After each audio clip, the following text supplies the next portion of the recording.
Good afternoon, good morning in Washington. Welcome to the Institute for National Security Studies, the INSS in Tel Aviv. I'm Itai Brun, Deputy Director of INSS for Research and Analysis, and we are very happy to be here in a special program to mark the publication of Philip Gordon's new book, Losing the Long Game, The False Promise of Regime Change in the Middle East. Philip Gordon is currently Senior Fellow at the Council on Foreign Relations, CFR. He served in the Barack Obama administration from 2009 to 2015, first as Assistant Secretary of State of European and Euro-Asian Affairs, and then as the White House Coordinator for the Middle East, North Africa, and the Gulf region at the National Security Council. In this capacity, Philip was closely involved in the administration's efforts in the Middle East, including during the Arab Spring, the Arab upheaval in the region. Hello, Philip, and thank you very much for being with us. Thanks for having me, Itai. So with you and our other distinguished guest, we will try to understand why this regime change strategy is failing, why it doesn't work, and why does this idea continue to be part of the US strategy with different administrations. So we'll start with you, Philip, and very simply, why does this idea of US being able to carry out a regime change stick around even after it has failed time and again? Thank you, Itai. It's a great place to start. It's also great to be back at the INSS, even if only virtually. I would rather be there with you all in person, but I'm delighted that we can have this conversation, at least in this format. And your question is a good one, and in many ways is at the heart of the book, because as you know, and maybe viewers don't, in the book I look at every US attempt at regime change over the past 70 years, because this is not something that we've done so infrequently. We've done it on around an average of once per decade since the 1950s. And that includes the coup in Iran in 1953 and 2 interventions in Afghanistan against the Soviet-backed government in the 80s, and then of course against the Taliban after 2001, and then obviously the Iraq War, the poster child for regime change, but then also 3 interventions under Obama where I had a role to try to change regimes in Libya, Egypt, and Syria. So that's why this is a good question, because this is something that comes up over and over again, even though the results are not particularly good, which is an understatement. And the striking thing, or one striking thing about this history, is that there are very different motivations in each case. There's not a single answer to your question. So sometimes we're doing this out of geopolitical competition or anti-communism. Sometimes we're doing it for issues of weapons of mass destruction or terrorism. Sometimes it's just to save lives. I think the Libya intervention was humanitarian. So we find ourselves doing it for a lot of, and sometimes they all come together. Iraq, I think you'd give a long list, democracy promotion, and so on. You could have different explanations each time. And at the same time, it's striking that we do it in different ways each time, right? So sometimes I mentioned a coup, sometimes it's support for the opposition, sometimes it's a full-on invasion and occupation, sometimes it's a military intervention, but not an occupation. And sometimes I mentioned the case of Egypt, it's just pure diplomacy, no material intervention at all. So I make all those points to discuss the diversity of all of these cases. But what they do have in common is that in every case, we set out to get rid of an existing government regime, and the results invariably fall well short of our objectives. The costs are always far more than we imagine, and there are always unintended consequences. So if you want an answer to, given that track record, why do we keep doing it over and over again? My short summary would be, there's something about the United States that in which policymakers can't resist the temptation to fix a problem. I think in other parts of the world, including in the Middle East, but also in Europe, people sometimes come around to the view that some problems can't be fixed and they just need to be managed. There is still, we'll see if it lasts into the future, but there has been a reflexive American tendency to believe every problem can be fixed, and with our tremendous power, by golly, we can fix them. You mentioned different ways of doing that. From your research, when the administration is going through this effort, does it tend to call it regime change? So they are using the term regime change? Sometimes yes and sometimes no. Regime change became a bad word after the Iraq intervention. The proponents of the invasion of Iraq were explicit. They thought regime change was a good thing. In fact, in the Iraq chapter in my book, I go into great detail recalling the debates prior to the invasion, because those who advocated for it embraced it totally. And they wrote often specifically that regime change had often worked in the past. And I spent a little bit of time looking at those cases. So they bring up Germany and Japan in World War II, some cases in Latin America, Panama, Grenada, Dominican Republic. And they use this history, I think in a tilted way, but they use this history to say this has often worked in the past. When we use our power to get rid of a bad government, we can put democracies in place. Now, I sort of sarcastically say, because I'm mostly writing about the Middle East, if your arguments are we did it in Germany and Japan, be careful, because we did, it's true, and we used our military power and they became successful, prosperous democracies. But we also fought 6 years of total war and deployed 2 million soldiers and spent trillions of dollars. So if that's what you mean, I'm not sure that's... And use nuclear weapon. That too. And so, yeah, if that's what you mean, then maybe we can do it in the Middle East too, maybe not. But that's probably not what you mean when you say, let's change the regime in Iran or Syria.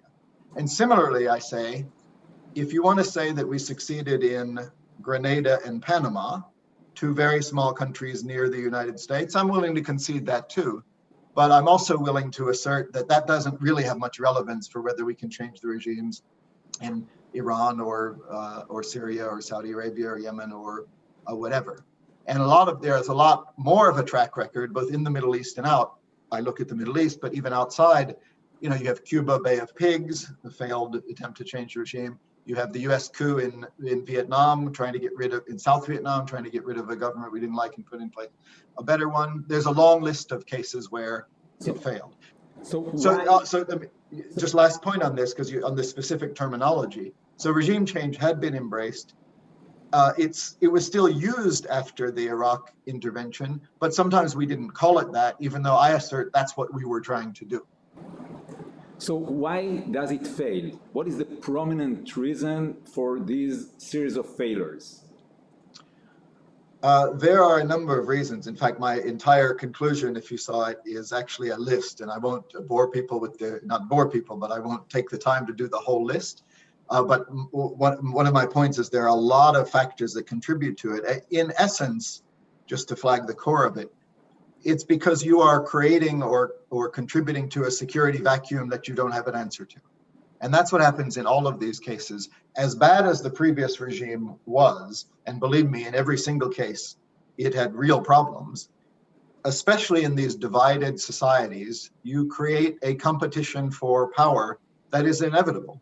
And it's an internal competition among different groups, either ethnic or ideological, but it's compounded by a regional competition that exacerbates the problem, which would be great in the first place. And in each of these cases, and I stress the latter because I think everybody knows the former. You get rid of a government and people are going to fight for power. And unfortunately, sometimes the most extremist and armed groups win. We underestimate the latter part. And we fail to see that neighbors, we sometimes think they'll be helpful, right? Before the Iraq War, you had all these articles about we Americans won't have to do peacekeeping because the Turks and the Saudis and the Jordanians will do it. Well, one, no, they won't. And two, they don't have the same interests. So when they come in, they don't help. And some of them actually have an interest in seeing us fail. So we do Afghanistan and we think we got rid of the government. Well, guess what? Pakistan has a different view of what Afghanistan's future should be. And they care more than we do, and they're on the ground. We invade Iraq, and guess what? Iran has a different view from us. They want us to fail. We try to get rid of the regime in Syria. But no. And one reason we didn't is because Russia and Iran were determined to make us fail. So I'm sure we'll come and talk more about Syria later. We could have taken the view that we're going to get rid of the regime in Syria, no matter what the Russians and the Iranians think. but that would have been a different sort of resource calculation and commitment that at least the Obama administration wasn't prepared to do. So, I could go on. Those are, I think, the core reasons. There's also the reality that whatever government you put in place has its own interests, which are not necessarily your interests. And the other reality that comes up time and time again is the unintended consequence aspect of it.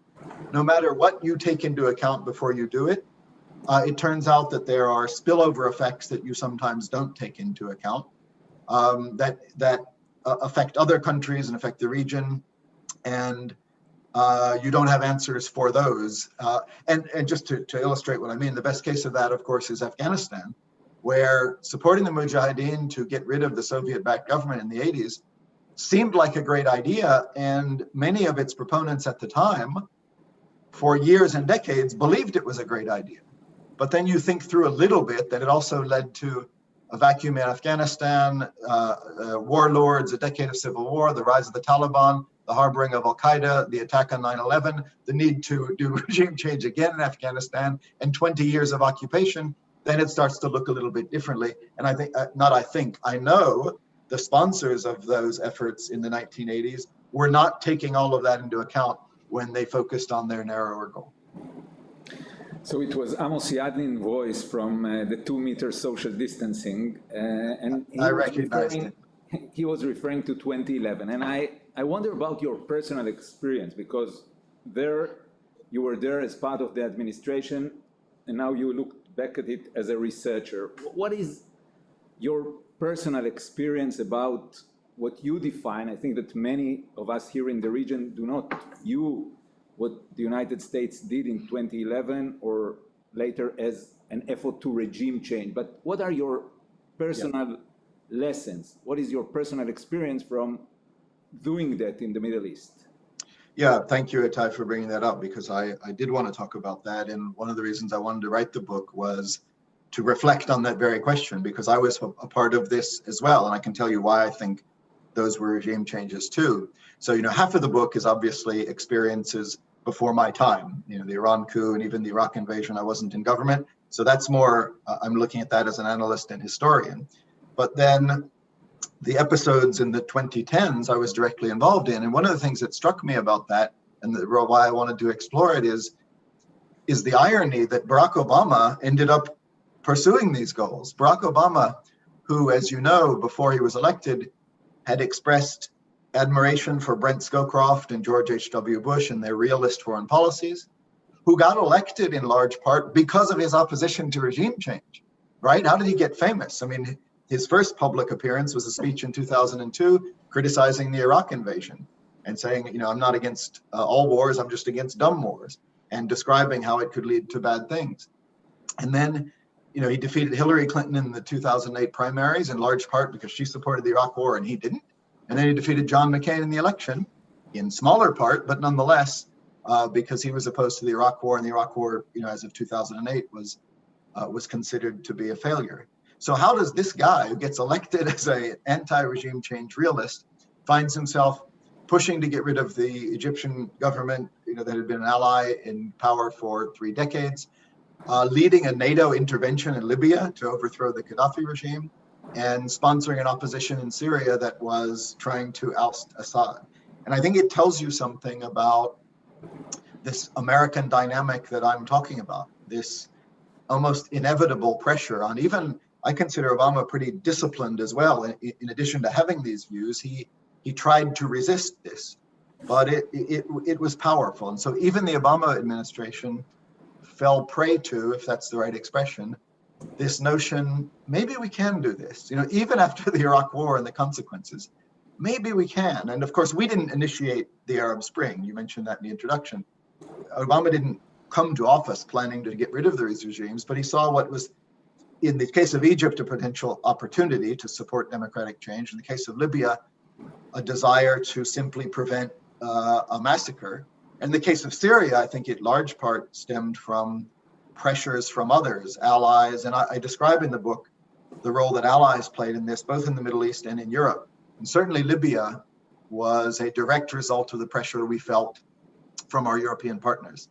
And I describe in the book going to Paris with Hillary Clinton when we in the Obama administration were not keen to intervene in Libya, and just hearing foreign minister after foreign minister say, America, where are you? You need to act. There are refugees coming. You can't just sit there. And so even Obama fell prey to that line of thinking. And so and if I understood almost correctly, and he'll have his chance to speak shortly, I'm sure, whether this really was regime change, I say yes. In Egypt, and obviously Egypt is not the Iraq war, don't get me wrong, it's a different type of thing. But nonetheless, I consider it because it's a case where we decided, for whatever reason, we would be better off encouraging the process of getting rid of a government and transforming a political system, making it more democratic, letting whoever won the election govern. And we put our efforts behind that. In this case, it was just diplomatic efforts, but that was our goal. In Libya, it was regime change. I'll just finish briefly. In Libya, it was regime change. And this goes back to your earlier question about whether we call it that or not. We didn't call it that, but that's what it was. In neither of these arenas, you didn't call it regime change, not in Libya, in Syria, in Egypt? No, we didn't. I would say in all cases it was regime change, and in no case did we call it that. In Egypt, it was promoting a political transition. But look, when you get rid of the Mubarak regime and you let the Muslim Brotherhood-backed Morsi regime govern, that's changing the Egyptian regime. And you put your efforts behind making a success of that, it is. In Libya, we explicitly excluded regime change. We got a UN Security Council resolution that said this is about protecting civilians. And all along, and among them was a spokesman for the administration saying it's no more and no less than protecting civilians. But there was a syllogism involved in this, which was we're out to protect civilians, but to protect civilians, you have to get rid of Gaddafi. Ergo, to protect civilians, you have to get rid of Gaddafi. And look, if Gaddafi had accepted a settlement in the early months, then it wouldn't have been a regime change. But these dictators don't do that. They fight, and that's another mistake we tend to make, is to think a little bit of military force will get them to compromise or have a political transition. They don't. And so we ended up overthrowing Gaddafi. And then in Syria also, we said the goal in Syria changed over time, and we called it a political transition. But essentially, it also boiled down to, if you're getting rid of Assad and his cronies, you're changing the Syrian regime, and we took efforts to do that. So that's why I say in all of these cases, yes, it was regime change, even though we didn't call it that. So maybe to conclude these concluding remarks, what is the big lesson? Don't do it, avoid trying to change regimes, or are there more specific lessons? You talked about the unintended consequences, the problem with the neighbors. What is number one lesson? Number one lesson comes close to don't do it, but not entirely, by which I mean, and I say this in the book, you could read this as saying, look, there's just not a circumstance in which it makes good sense to pursue regime change as a policy. And it comes, when you look at this track record, it comes pretty close to that. The failure to achieve the objectives, the astronomical costs, the fact that we're 20 years later still in Afghanistan and have spent $1 trillion and lost countless lives. But I say, look, you can imagine situations in the Middle East or elsewhere where there is such a risk of genocide or weapons of mass destruction that you just say, whatever the costs are, we're going to do it. So I don't exclude that, at least hypothetically. What I do say is the next time leaders or analysts come along and tell you, we can do this, it'll be very effective, it won't cost that much, be very, very skeptical, because they always say that. In every one of these cases, you had advocates saying, we've learned the lessons, we're going to do it differently this time, and here are all the, as soon as we set our goal of getting regime change, we oversell it. So it is a warning to people, and look, I won't deny the political context in which this debate is taking place now is about Iran, right? That's the relevant question about whether, we'll come to that. But my point is, it's relevant to that because you do get people saying, we'll just tighten the sanctions or we'll use some military strikes, the regime will go away and Iran will be a democratic partner. And my point here is that if the track record is anything to go by, be very skeptical that sanctions will dislodge a regime, or even that modest military force will dislodge a regime. If you want to make the case that a regime is so threatening that we need to get rid of it. You need to own the costs and consequences that accompany the policy objective that you're setting out. That's my lesson. Thank you very much, Philip, and you'll have, of course, the opportunity to comment later. We'll go to Professor Itamar Rabinovich, Deputy Chairman of INSS, former President of the Tel Aviv University, former Israeli Ambassador to the United States, and a long-time researcher of the Middle East and the American policy in the region. So, Itamar, from this broad perspective, what is your impression of these American attempts to change regimes in the region? Yeah, I agree with the bottom line of Phil. I mean, don't do it because it doesn't work. But let me raise two initial points. One, Phil, I actually would not have begun in 1953. I would have gone back to 1949, because the most classic cases of American efforts to engineer a political change in the Middle East took place in Syria in 1949, and then in Egypt with Nasser in 1952. There is this curious book by Miles Copeland, The Game of Nations, in which he describes some of these efforts. When I first read the book, I did not know how seriously I should take it until the archives opened, and I did research not so much on Egypt, but on the relationship between the CIA and Hosni Zaim, and that even brought me to speak to the control officer for Hosni Zaim in the American embassy in Damascus, who was the CIA person. And the guiding principle idea there was, these regimes are corrupt, and if we don't do anything about it, they will be toppled by radical revolutionaries who might be connected to the Soviet Union, and therefore, in order to anticipate and prevent Russian takeover, let us engineer a change of regime by reform-minded military officers. Well, needless to say, neither in Syria nor in Egypt did it work. But these, I think, are very niche cases of a fully thought out, or fully but wrongly thought out plan to change regime without responding necessarily to an immediate crisis. In some of the cases that are discussed in the book, there was the need to respond to a crisis of this or that nature. So I wanted to raise that point. The second point has to do with the Obama administration's policy with regard to the Syrian crisis, civil war, which on the whole I think is a sad story. It's a failed policy. Let me just cite the fact that I think dozens of US diplomats in the complaint, you have a complaint channel, a dissent channel in the State Department, dozens of US diplomats wrote this collective letter in the dissent channel in which they took exception to the policy. The two persons who were in charge of Syria policy at this or that point, Fred Hoff and Robert Ford, resigned. Hoff more vociferously than Hoff. And I thought it was a classic case of half measures. I mean, Obama clearly didn't want to do it. He knew that the likelihood was not great, the cost would be high. He was elected to end two Middle East wars, not to start a third one, so on and so forth. But at the same time, how could one be indifferent to what was happening on the ground? And the results were basically half measures that didn't quite work out.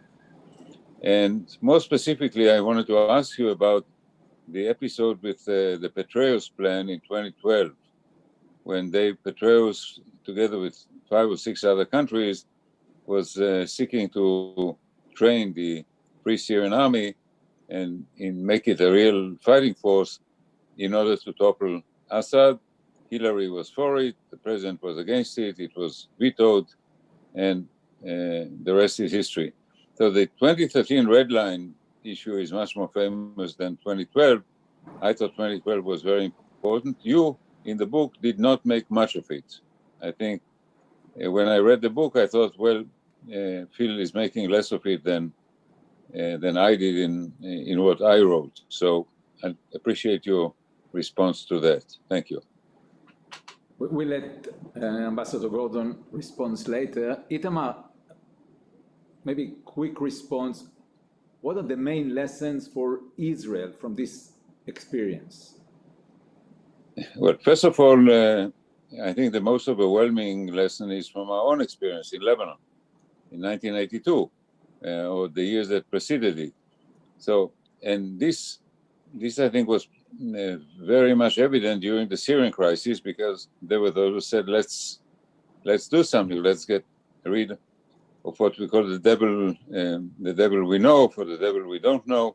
And there was the reticence not to interfere in the politics of a neighboring Arab country. So I think most of the Israeli decision makers were actually responding to our own experience rather than to US experience, but a close look at the US experience would just have reinforced the point. Thank you, Itamar. So now let's try to take this historical experience to more current context, and we'll speak a little bit about Iran, of course. Sima Shain is former head of the analysis division in the Mossad, former deputy director of Israel's National Security Council, and currently the head of our Iran program at INSS. Sima, is there a chance for regime change in Iran? Let me say, first of all, I enjoyed very much hearing Phil Gordon that it's really interesting to take lessons from different places and different attempts that failed, and to try and put them into an understanding. I want to say about Iran, to be concrete. If I had to talk about a change in Iran, I would say there are three elements that I would mention, and then I'll say what I think about it. One is most of people that are dealing with Iran do believe that the only way to make a change in Iran will be, and I also believe in that, will be coming from inside Iran, from the Iranian public, and not from the outside. So that's one formation. The other one is the outside opposition. Is it relevant? Is the outside opposition relevant? From my point of view and the way I'm looking on it in the last 2 decades, they are not relevant. Most of them are many years outside, so they are not legitimate in the eyes of the population, and some of them are even hated by the population in Iran. Three, there are those who say that the events in Iran in 2009, the uprising after the fraud elections of Ahmadinejad, failed because of the Obama administration not supporting the people. The US was in the beginning of thinking of not in the beginning, but in thinking of going to negotiations with Iran. It was, Obama just came to the White House 5 months before, so it wasn't proper enough. He was not there, and there is a huge I would say a big number of people that do believe that that was a chance. The regime was surprised. We know the regime was surprised because we listened to the leader until today, every time going back to what happened in 2009 with a huge trauma, and it didn't happen. So if I'm taking all these things together, and if I'm correct in what I was saying for now, and I'm looking for the indicative signs in Iran today, I would say we do have many of them. Even I could say most of them. And the question is, whether we have an answer to that, I'm not sure, but what is the trigger that might do this change? Internal willingness to sacrifice life and to go to the streets, support, diplomatic and moral support from superpowers from the outside, and a regime that is not enough determined to kill his own people. I think these three elements, if they are combined in one minute in time of history, could bring to a change. But if I had to give an answer now, is it possible, and when can it happen, and how can it happen? I want to go for a minute back to the Soviet Union. Since I started my career as a young researcher on the Soviet Union, I always, and I think there are similarities in the system between the Soviet Union and Iran. I want to say that even in the Soviet Union, I remember we had all the indicative signs, and we knew how to explain them, but we couldn't connect the dots and say that it's going to happen in any way, and of course we didn't know it. But at the end of the day, there was a need for someone inside, a political figure inside, that wanted to make a change without changing the regime, but at the end brought to, because of all the indicative signs that were there, when he started something, it got out of hands, and it turned to be the collapse of the Soviet Union. So I do think that in Iran there are a lot of indicative signs. There is and no question that there is a lot of anger within the society against the regime, not only because of economic situation, but because of the suppression of this regime. But at the end of the day, it needs more, something more, in order to make it happen.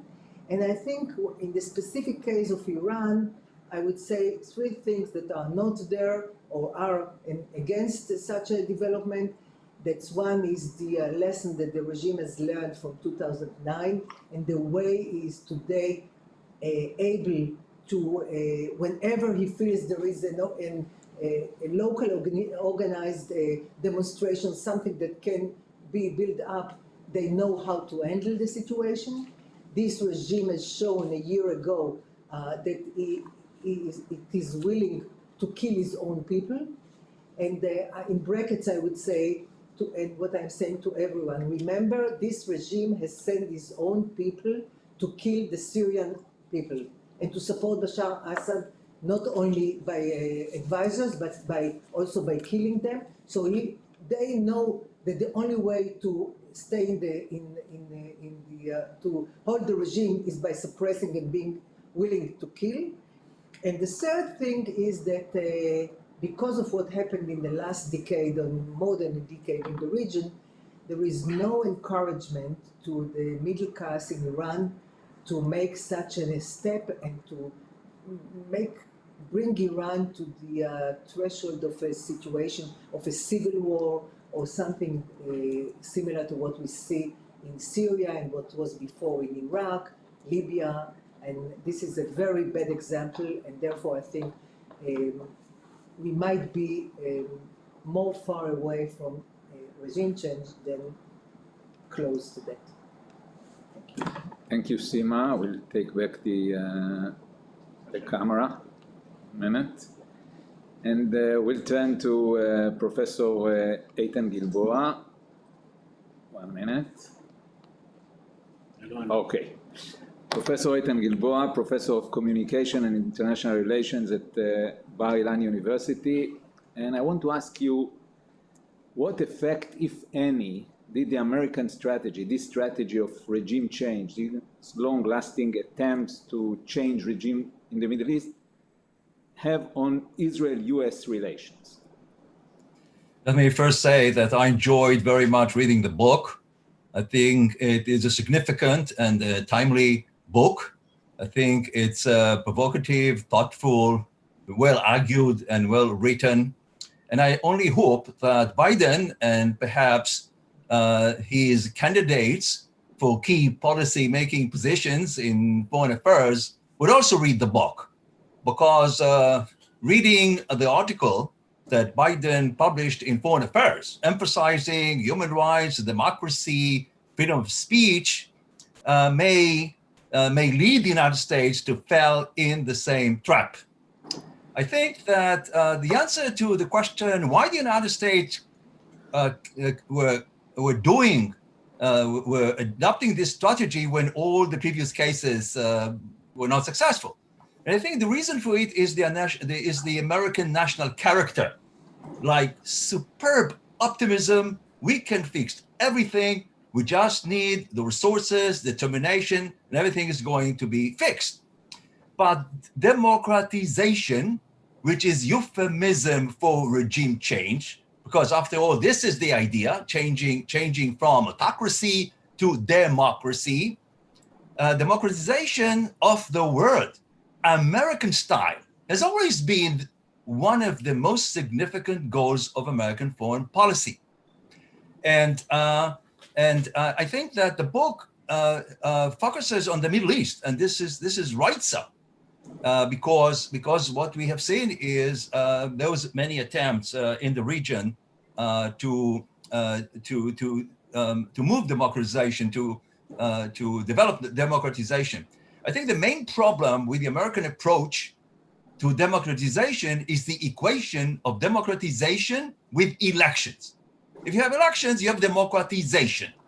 And we have many examples. We have one right next to us.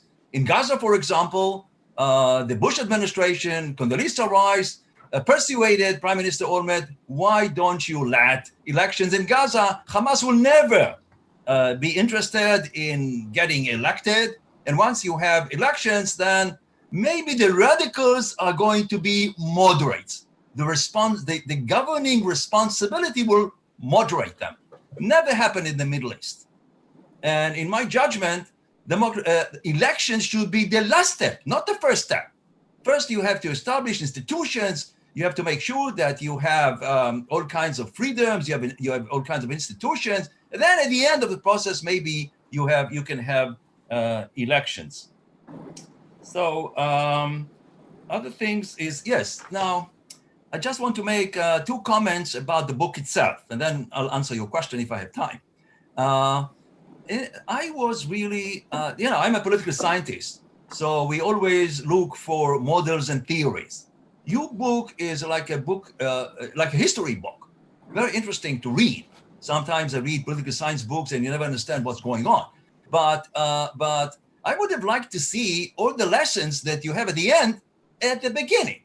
And then like you would have established a framework for analysis and then apply systematically each of those variables for the case studies. So maybe the next step would be to develop that kind of a theoretical framework and then apply it to other cases in the world.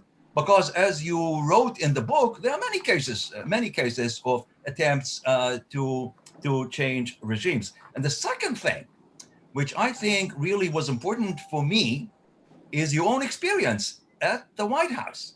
It seems that you encountered like a groupthink syndrome, because you had all kinds of reservations about policies that Obama adopted, and you were attacked. You wrote about all kinds of criticism in the media, outside the media. That's bad. That's a bad policy making process. Now, compared to what we have had with Trump, it might have been almost the ideal policy-making process. But I think that this is something that I think should be changed in American foreign policy, because groupthink always lead to mistakes. And here you have mistakes all over the place. And if you don't learn from history and from all of these cases, you're going to make another mistake sooner or later. Thank you. Maybe a quick comment about the implications for United States-Israel relations. We can do it later, but I would go back to what Professor Rabinovich said about the 1982 Israeli war in Lebanon, which obviously the whole idea was not only to change the regime, but to turn the regime to be pro-Israel. And what is interesting about this case from the American point of view is that somehow the Reagan administration bought the whole thing. Well, it was Alexander Haig, the foreign Secretary of State at the time, and he was very impressed. And again, it goes back to this basic ideological approach that we can impose democracy, we can introduce democracy to every place, and so I think Sharon would have done it anyway. because he couldn't care less. He was like Trump. But I think that there's the whole theory. It is a questionable theory, but still you can hear it. It's like the green light idea, that somehow Israel consults with the United States and sometimes need green light because it could somehow compromise the US standing in the Middle East. So in this particular case, there is some evidence to suggest that somehow Israel understood. It may not be true, but Israel understood to have a green light to go into Lebanon and was very surprised that suddenly George Shultz and Reagan himself were very critical about what Israel has been doing there. Going back just to communication, there was a very critical meeting between President Reagan and Shamir. Shamir was at the time a foreign minister. And Reagan, when he entered the office, I investigated this, so this was very important for me. There was a picture. There was a picture on the first page of the Washington Post that day, and the picture showed like a small baby without, like he was completely in. You remember that, Itai? Yes. He was completely with all kinds of materials covering him, all kinds of bandages, and Reagan and the caption said, "This baby, his legs and his arms were cut by an Israeli bomb." What are you doing in Beirut? Asked Reagan. This is not the kind of warfare that we can support. Only later it became known that this particular baby was hit by a Palestinian bomb. But that's not the issue. What I'm trying to say, that you have all kinds of constraints of that kind that really may change your policy if you said yes at the beginning, you go to no later on.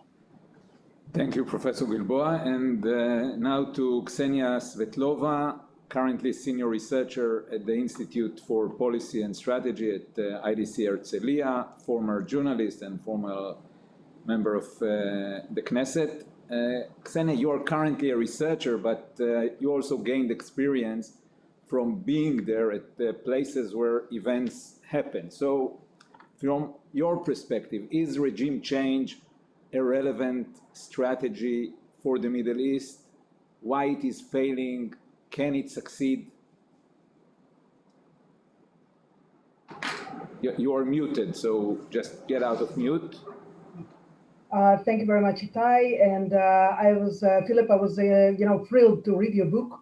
I learned a lot from it, and also it made me feel nostalgic because you were describing from another angle some of the events that I was covering at the time, being a journalist at Tahrir Square, being in Tunisia, the other part of the first country that began with the Arab Spring, and later covering all the other countries that also experienced this phenomenon.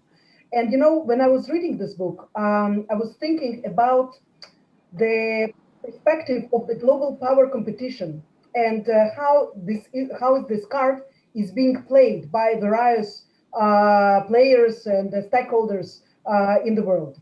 And precisely, I was thinking about Russia. This is my project right now in the Institute for Policy and Strategy. Russian perspective on the Middle East and all the rest of the world is that you do not change regimes. You work with the regimes that exist. They can be very bad regimes. They can be uncomfortable regimes. But first of all, Russia is not a democracy, so it doesn't have a goal of democratizing anybody. It doesn't care for the human rights issue unless its own clients are being harmed by whatever rogue state, and then of course it becomes extremely important. But then it's merely political, and the idea behind this is that we cannot do it. We cannot succeed. Look at the U.S. Look at what is happening there. I remember when I was receiving as a journalist that was at the same time at the beginning of Tahrir events, I was receiving questions from Russian politicians because I originate from Russia. I speak Russian, so they were asking me, "Is it already an epic failure or not yet? Did it fail already? Do they have a massacre there already? Because what the Americans are thinking to themselves, they're going to rid of Mubarak, and then what will be next?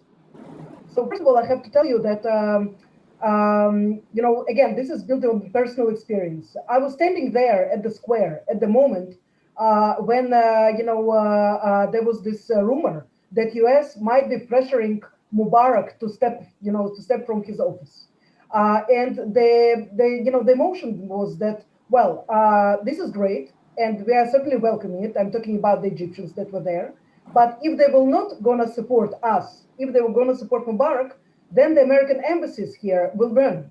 Okay, so this is what will happen. And the momentum was so huge at the moment. There were already millions and millions of people in Cairo, in Port Said, in Mahal al Kubra, and everywhere else.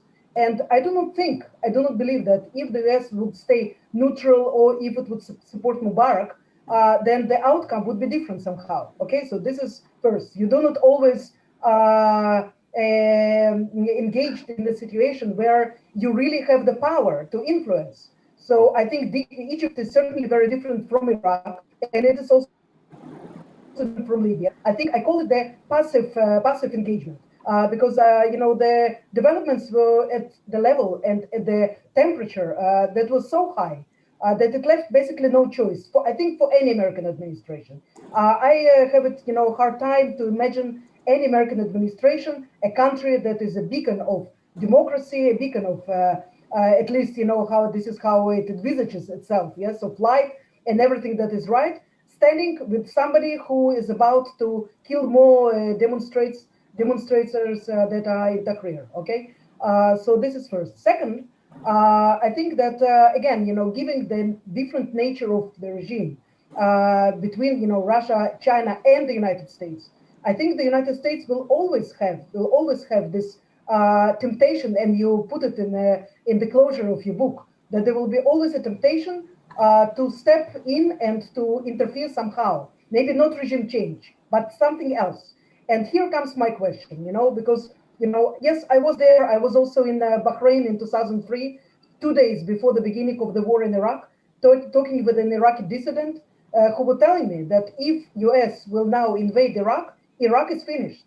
It will be ruled by terrorists. I have it on camera.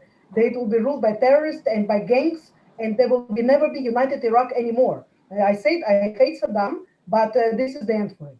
So, but the question is, when you have a rogue regime, such as Saddam Hussein's regime, what do you do? So you do not change the regime because don't do it because it will fail. But what will come? Because from our experience, no regime that was pressured by sanctions, specifically here in the Middle East, did not fail, did not fall. It did not also went through the change. I would not call to the changes that Gaddafi went. They were nothing but cosmetic changes, but there was nothing like a perestroika that happened in Soviet Union in this regard. So you have now the Iranian regime.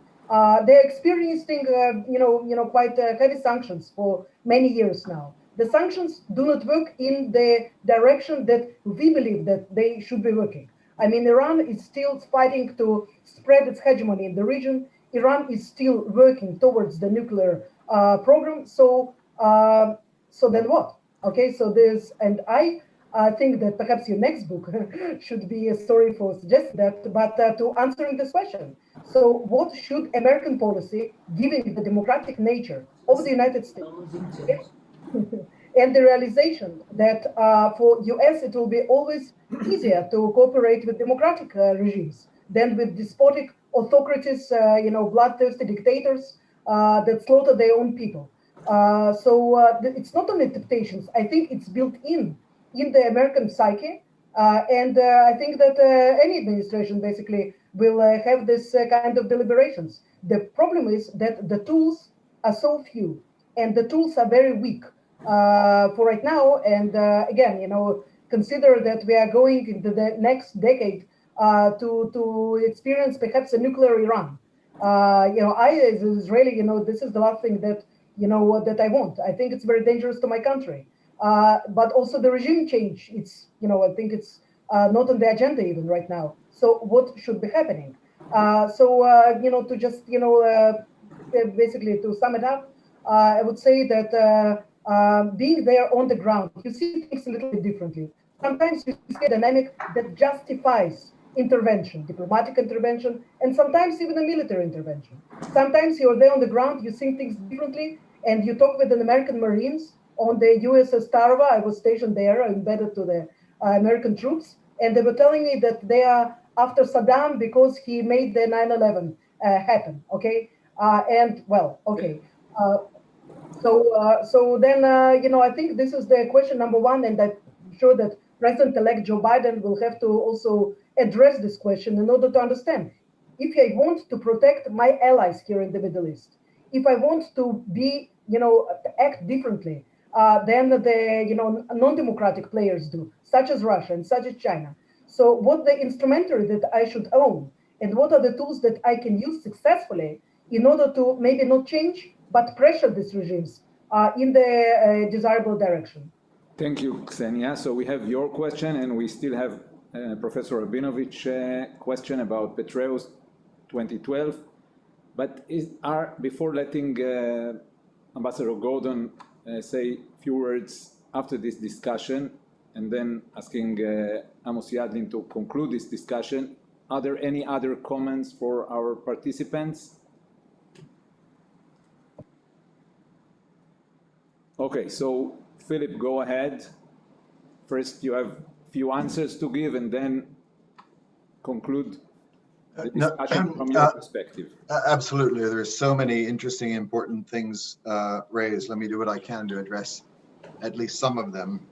Itamar Rabinovich is a greater historian of the region than I am, so Itamar, I'll defer to that expertise, but I'll just tell you that on the cases you referred to, and I'm talking about whether to go back to 49 or like me, 53. I looked at that a bit, and I didn't find evidence of active US efforts to get rid of these regimes. And that's where I drew the line here. There are plenty of cases then and later where we have a preference to get rid of a regime, or we have thoughts or even plans. In the case of Syria, there were CIA plans to get rid of military dictatorships for a decade, but we never really did anything about it.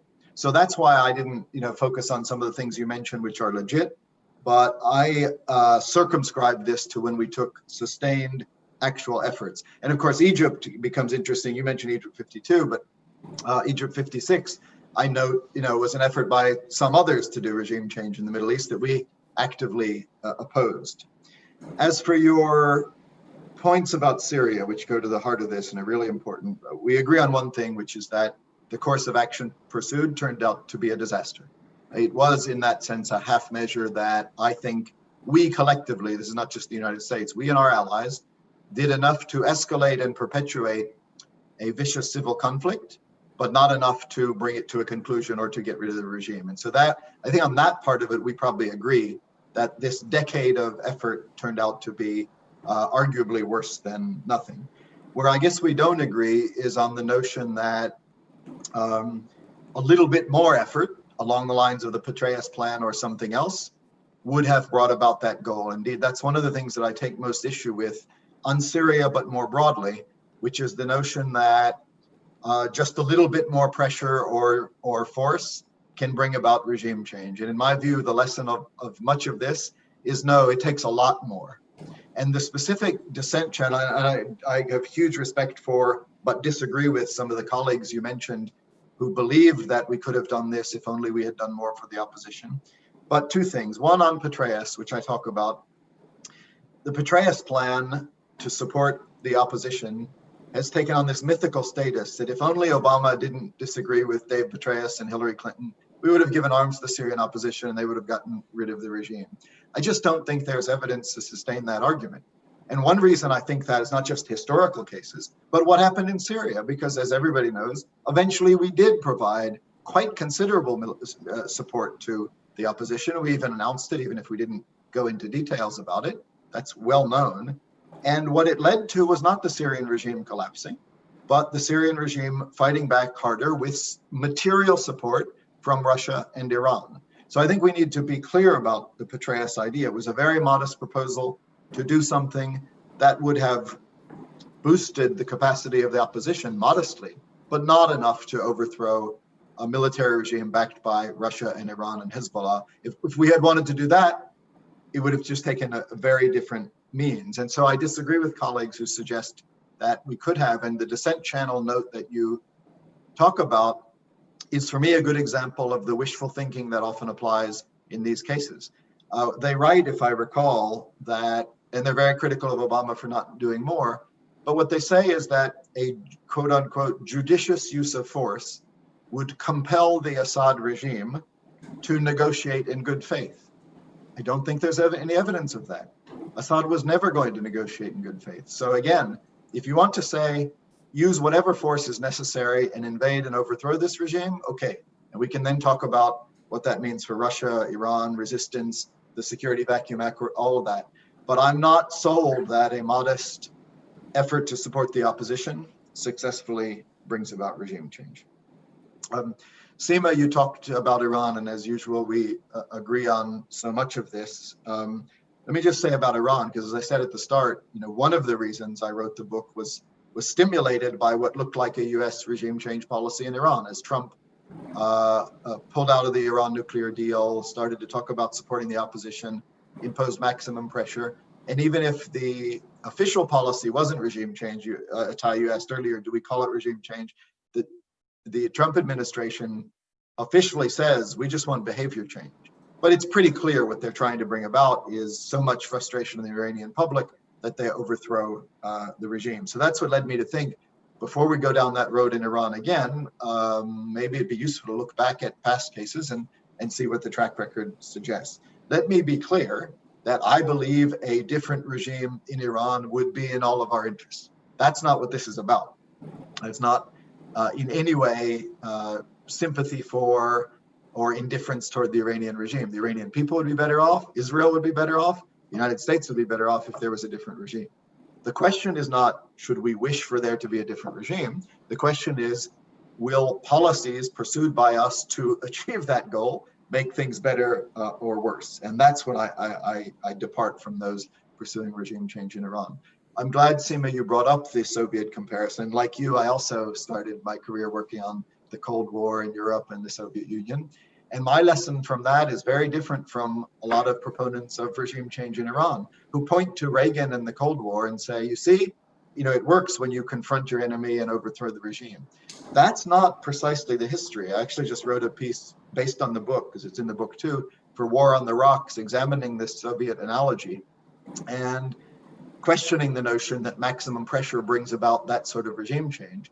And I think Seema is exactly right to note that in the case of the Soviet Union, this was not an uprising by the people that swept the regime away. It was a failed policy that led the regime itself to go in a different direction with Gorbachev. It's almost the opposite of what people think is supposed to happen in Iran. So I don't think that's the lesson of the Cold War. I think the lesson of the Cold War is that, which is what our leaders did in the 50s, 60s, 70s, and 80s, including Reagan, by the way, is realizing that some problems just can't be fixed in the short term. You have to contain them, you have to manage them, you have to deter them. And in the long run, you may have hope to bring about change, but it's not through these active measures of intervention.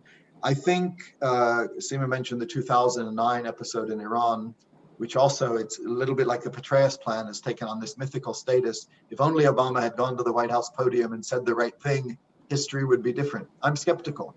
In fact, I don't even really understand the logic of those who say that this was all Obama's fault. So there's a fraudulent election, the Iranian people rise up, the Iranian regime makes clear that they're going to do whatever it takes to prevent them from being overthrown. And with rhetoric, Obama would have persuaded the regime not to crack down violently, or given the opposition enough moral courage to take them on.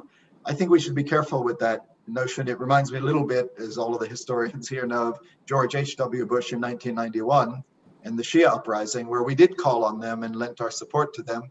And then, Saddam Hussein and his helicopters massacred them. If you're not prepared to back up that call for overthrow, then you should be careful before you issue it. I think you're also right, Seema, to mention the lessons the Iranian regime learned.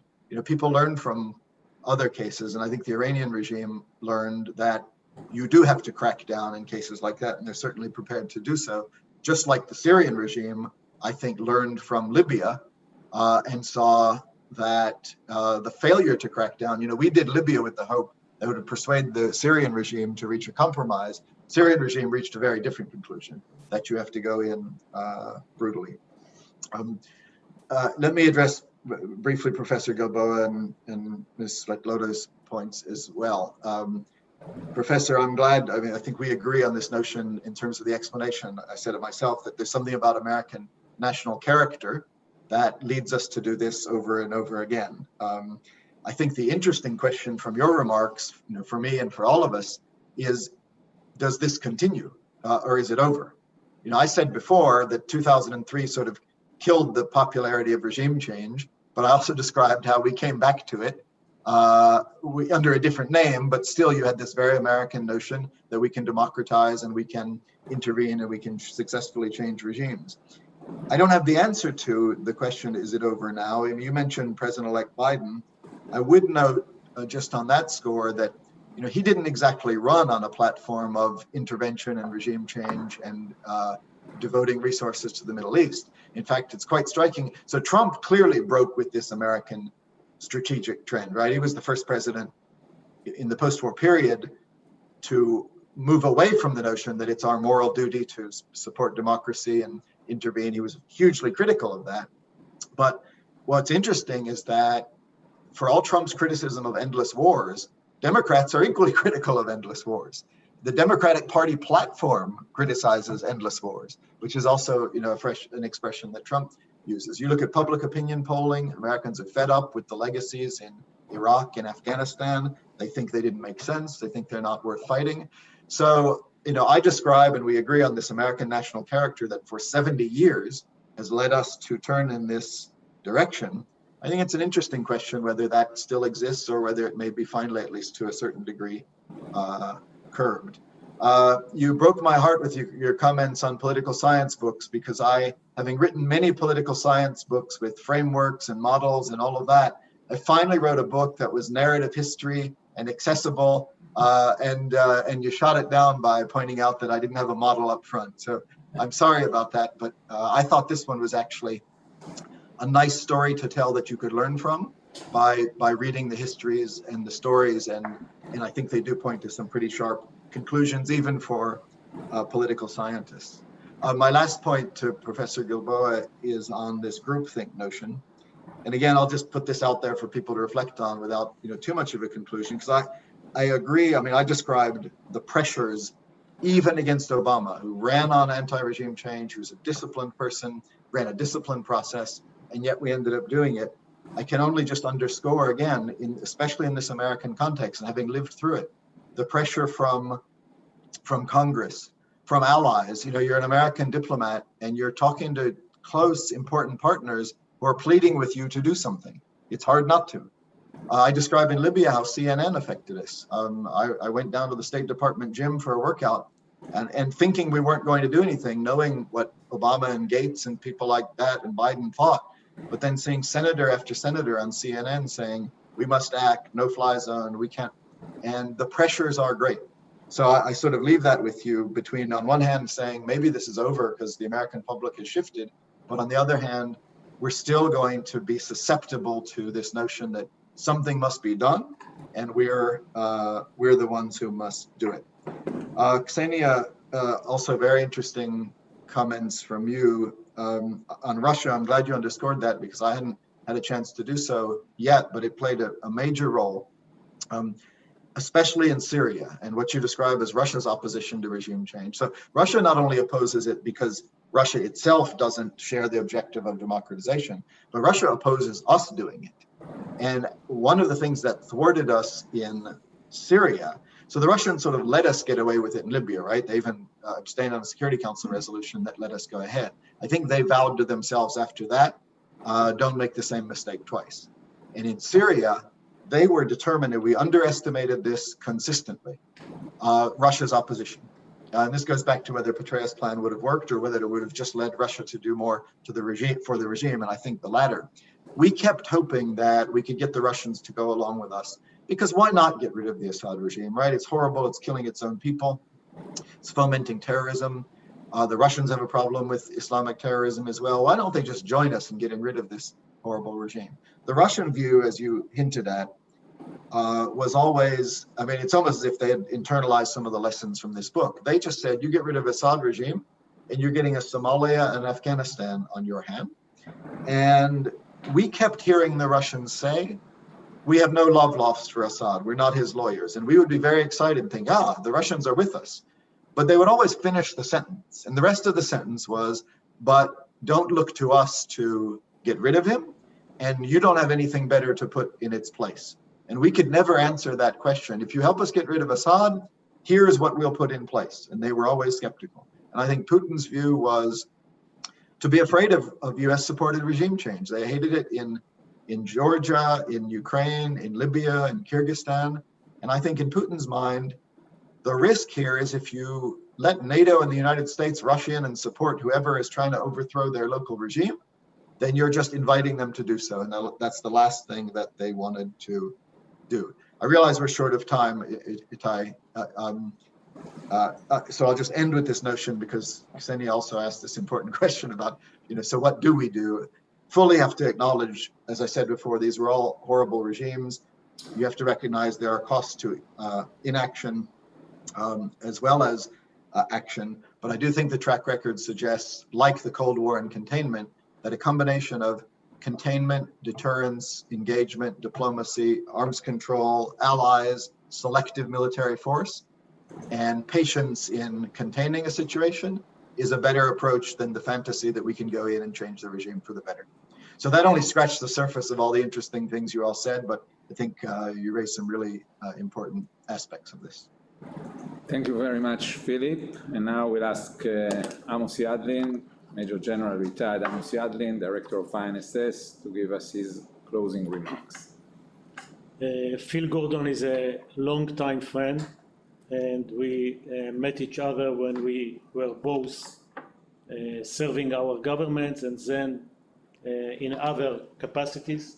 And Phil Gordon was also a visiting fellow here in the Institute, help us to try and understand the position of the Arab regimes towards some movement in the Palestinian-Israeli peace process. And I'm very glad he took also some time to write a book. I felt that the book is a wonderful combination of an historian, a practitioner, and a researcher. Yes, the model was not there totally a political science model, but combining these three perspectives was very important and make the book, I think, on one hand, very interesting to read. On the other hand, can serve as a food for thought and even a manual for future government senior official. So I think it's a compulsory reading for the people who will get into the incoming administration in the US and in some other countries. After giving all these compliments, I have some remarks, and feel if you will feel that you have to answer on the spot, you have a time. If not, we will see each other a lot. Regime change is not standing alone. Sometimes it's the objective, sometimes it's the mean to achieve objective. So when you look at regime change only, you may be too narrow in analyzing it, because it's, as you say, the motivations are different, and sometimes regime change look like the only mean to solve, to achieve the strategic goal, and sometimes it's you can do it in a different ways that you recommended on the menu very, very quickly, but very concisely in your answer to Svetlana. Okay? Ksenia Svetlova. Okay, I always, anyway. I think regime change should not be removed off the table. Yes, 9 out of 10, it will be a mistake. But we have to be very careful to find the 1 out of 10 that regime change is maybe the only way to solve a problem. In America today, and this was also described very well, after 2 dumb wars, long, 20 years, 10 years, trillions of dollars, and the most devastating issue is that they haven't achieved their goals.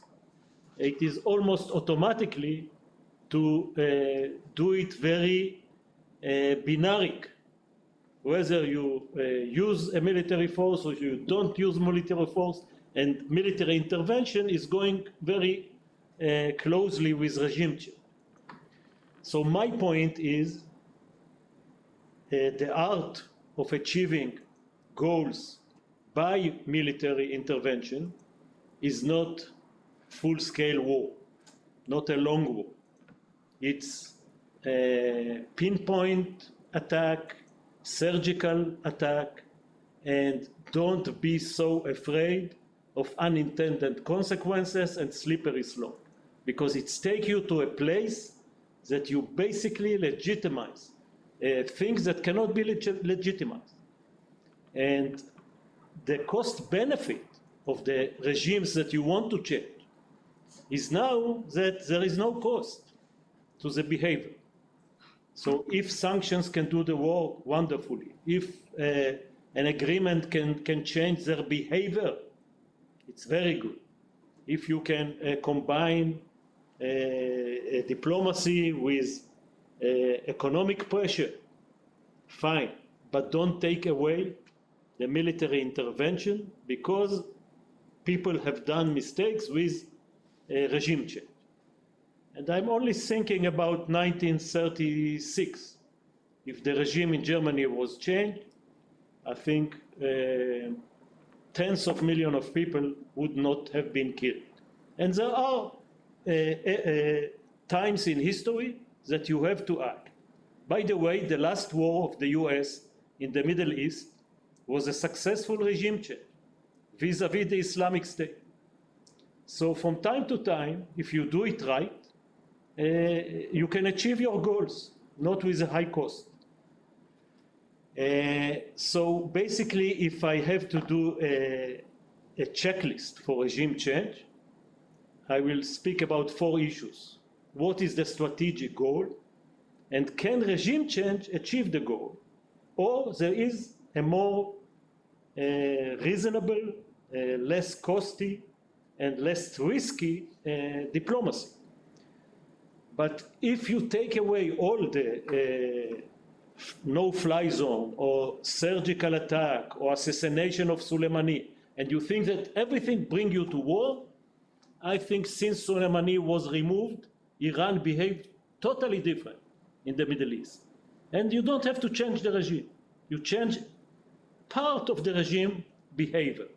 Second, of course, is what is the tool? I already spoke about it. Third, what is the cost? And here I fully agree with you. Almost by definition, if people bring you the plan, you should tell them it will achieve half, double the cost, double the time. And now, are you going? This is basically my rule. And last but not least, if we do nothing, what is the cost? What is the price? And sometimes it's higher than the cost in the proactive move. That's my remark. Thank you very much, Phil. Thank you for an important book. Thank you for reminding us that not every problem has a solution. And please don't let the bad guys immunity. And let's go on the menus that you mentioned in your last war. This is how to do it. Thank you very much. Thank you very much. And this concludes our short seminar